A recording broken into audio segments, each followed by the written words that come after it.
तो साउलेंट 2 की last episode में आप सभी लोगों ने तो देखा ही होगा कि कुई कुई ने तांग उटोंग को कही थी कि तुम तो इतना छोटी एज की हो लेकिन फिर भी तुम्हारी कल्टीवेशन इतना ज्यादा हाई कैसे है। तो आज की इस वाली एपिसोड की स्टार्टिंग में हमें तांग उटोंग को दिखाया जाता है जहाँ पे तांग उटोंग की फेस पूरी तरीके से लाल हो गया था। फिर तांग उटोंग अपने मन में सोचती है कि तांग सेठ की इन सभी लोग सच में काफी ज्यादा ही अजीब है। और भाई लोग अगर बात किया जाए तो कुछ रीजंस की वजह से तांग उटोंग को ये गुई और कुई कुई ज्यादा पसंद नहीं था, क्योंकि उन दोनों की ही एक्सप्रेशन काफी अजीब होती थी जब वो दोनों तांग उटोंग को देखते थे। और इसी अजीब लुक के वजह से तांग उटोंग को काफी अनकंफर्टेबल फील होती थी। और इसके साथ यह पूछता है कि मैंने एक फिश को ग्रिल कर चुका हूँ, आखिर कौन पहले इसे खाने वाला है। तो जियांग ननान तांग उटोंग की तरफ इशारा करती है जो कि अभी भी शर्मा रही थी। और जब यह अपने अटेंशन को तांग उटोंग की तरफ करता है तो वो थोड़ा सा हैरान होता है। फिर तांग उटोंग भी खड़ी होकर युहाओ के पास चली जाती है, जिसे देखकर युहाओ तांग उटोंग को ग्रिल्ड फिश और बेक्ड बन देता है, जिस पर तांग उटोंग भी युहाओ को शुक्रिया अदा करते हुए वापस लौट जाती है और वो उसी मछलियां को खाने लगती है, जबकि बाकी लोग तांग उटोंग को ही देख रहे थे। फिर तांग उटोंग बेक बन की स्मॉल बाइट को लेती है और वो सबकॉन्शियसली कहती है कि सच में ये तो काफी अच्छा है। फिर इसके बाद वो युहाओ की ग्रिल्ड फिश की एक बाइट को लेता है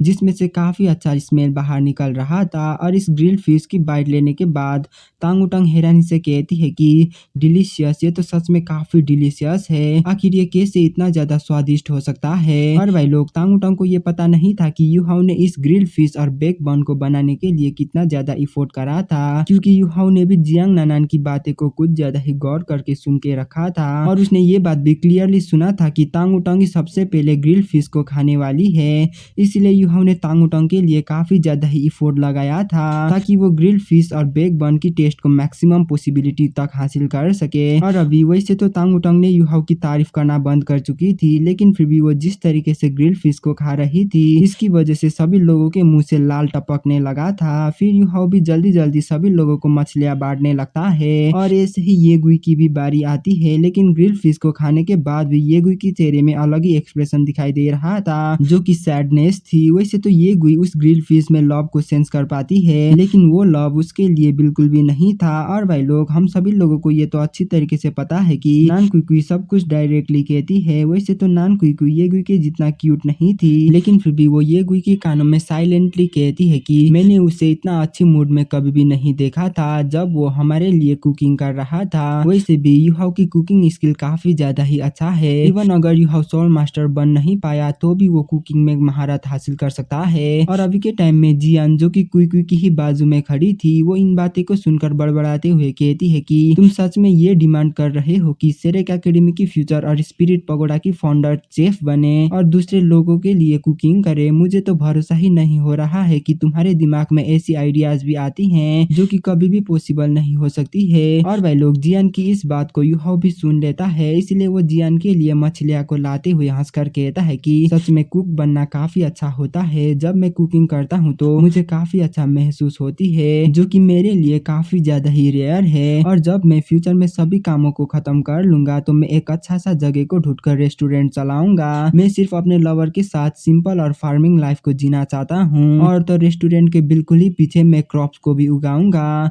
और ऐसे ही मैं सिंपल लाइफ को जीऊंगा। लेकिन तभी वो दोबारा से हैरान होकर कहता है कि आखिर तुम सभी लोग मुझे इतना हैरानी के साथ क्यों देख रहे हो। और भाई लोग अभी के टाइम में सभी लोग अभी जिस तरीके से युहाओ को देख रहे थे वो काफी ज्यादा ही अजीब था। सीगट पवेलियन की मेंबर होने के बाद भी आखिर ऐसा पर्सन कैसे हो सकता है जो कि किसी जगह में रेस्टोरेंट खोलकर बैठना चाहेगा। और इसी मोमेंट में जी जुईचान भी कहता है कि ये सुनने में काफी ज्यादा ही इंटरेस्टिंग है। तो युहाओ भी हंसते हुए कहता है कि ब्रदर जुईचान, तो क्या हम दोनों साथ में रेस्टोरेंट को चला सकते हैं। तो जुईचान तुरंत ही उसे मना कर देता है। फिर जू संची एंजियस लुक के साथ कहता है कि लिटिल जूनियर ब्रदर, तुमने अभी जिन बातें के बारे में कहा है ये बातें एल्डर जुआन लॉ के सामने बिल्कुल भी मत कहना, नहीं तो वो तुम्हें बिल्कुल भी नहीं छोड़ेंगे। वो अभी भी यही उम्मीद में बैठ रहे हैं कि तुम ही फ्यूचर में सीगट पवेलियन की मास्टर बनोगे। जू संची की इस बात को सुनकर युहाओ की चेहरे काले बादल से ढक जाती है, क्योंकि अब उसके कंधे में काफी सारे रेस्पॉन्सिबिलिटीज आ चुकी थी जो कि वो अब अवॉइड भी कर नहीं सकता था। फिर युहाओ सभी लोगों को सूप देता है और वो तांग उटोंग की बाजू में आकर बैठता है, क्योंकि सभी लोगों ने युहाओ के लिए वही जगह को खाली रखा था। और जैसे कि आप सभी लोगों को ये तो अच्छी तरीके से पता होगा कि तांग उटोंग ने ही पहले युहाओ की ग्रिल्ड फिश खाई थी,